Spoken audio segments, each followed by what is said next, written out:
आपने देखा कल मैं यहाँ जमुनानगर शहर में भी रहा 2-3 घंटे।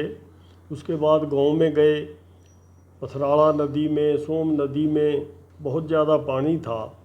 तो यहाँ शहर का भी आप देखो इतना बुरा हाल है, कोई निकासी का प्रबंध नहीं। जब भी थोड़ी सी बारिश होती है, 1 घंटे की बारिश में हमारा शहर पूरा जलमग्न हो जाता है।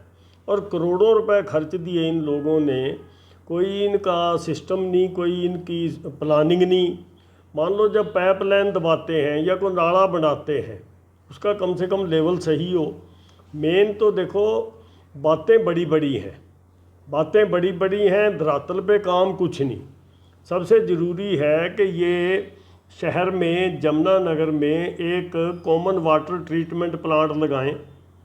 उसमें जो निचले एरिए हैं वहाँ से पानी लिफ्ट करके ट्रीटमेंट प्लांट में डाला जाए, साफ़ करके बाद में उसको जमुना में डाला जाए। सीधा सा फंडा है, वो इनकी समझ में नहीं आता। पता नहीं को रॉकेट साइंस तो है नहीं, या जानबूझ के ये करना नहीं चाहते, ये लटकाना चाहते हैं, पैसे खाने के रास्ते रखना चाहते हैं।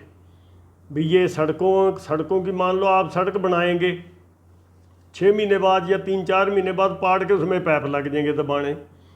तो क्या है, हमारी समझ में बात नहीं आती। जिसका जवाब तो देखो जो सरकार में बैठे हैं वही लोग दे सकते हैं।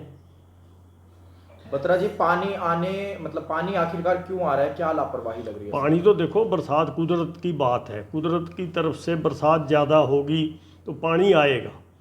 हमारा जो सरकारों की जिम्मेवारी होती है उसकी मैनेजमेंट सही हो। जैसे देहात में पानी आने की बात है, नदियां हैं, नाले हैं, उनकी सफाई होनी चाहिए। प्रॉपर जगह नदियों की है नहीं। सरकार को चाहिए कि ज़मीन एक्वायर करके छोटी नदियों के लिए थोड़ी, बड़ी नदियों के लिए ज़्यादा ज़मीन एक्वायर करके प्रॉपर उनकी खुदाई हो जाए, पानी को रास्ता मिल जाए, तो किसानों के खेतों में जो नुकसान होता है उससे बचाया जा सकता है, बशर्ते कि हमारी नीयत साफ़ हो, प्लानिंग से काम हो। सर, कल कहीं गांव का दौरा आपने किया, आपने धरातल की सच्चाइयां देखी, वहां पर कितने बद से बदतर हालात हैं, वहां पर बाढ़ जैसी स्थितियां, और कुछ गांव में तो पानी बाढ़ का आ भी गया है। सर, क्या कुछ जानकारी देना? कई गांव, जैसा कि आपने कहा, सोम नदी का पानी काफ़ी उफान पे था।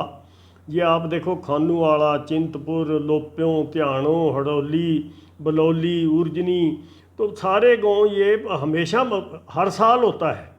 अब की बार बारिश ज़्यादा होगी, नुकसान ज़्यादा हो गया। बाकी नुकसान किसान को हर साल झेलना पड़ता है और कोई इसका समाधान करने की तरफ ध्यान नहीं।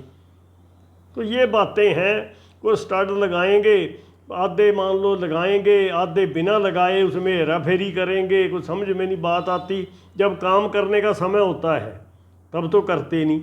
जो बाढ़ बचाव कार्य हैं वो अप्रैल मई से पहले पहले हो जाने चाहिए। 20 जून से बारिश शुरू हो जाती है और कोई इनका प्रॉपर काम उस 20 जून से पहले कोई भी बता दे भी इनका काम कंप्लीट हुआ हो। 10-20% काम भी नहीं हुए होंगे इनके।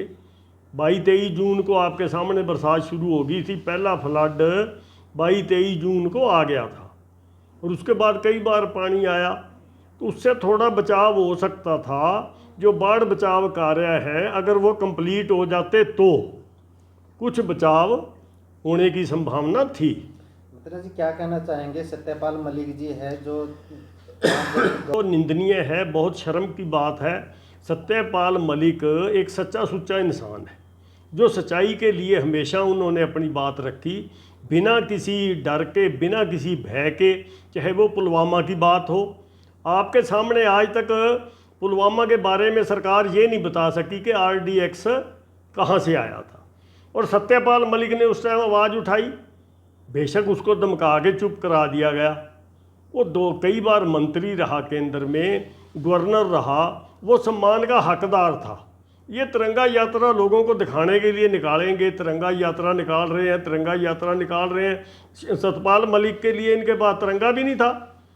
इनको चाहिए था कि सम्मान करें। अगर ये मान लो, वैसे तो भाजपा का ये एजेंडा है, लाशों पे राजनीति करते हैं, शुरू से इनका रिकॉर्ड ठा लो, 20-25 साल पहले लाशों पे राजनीति करते हैं ये।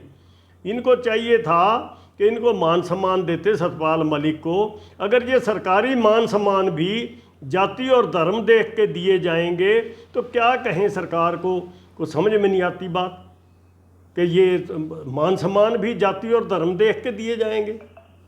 सर जो बिहार जहाँ तक देखो वोटों की चोरी की बात है, इलेक्शन कमीशन सरकार के साथ मिला हुआ है, पूरी इनकी मिली भगत है।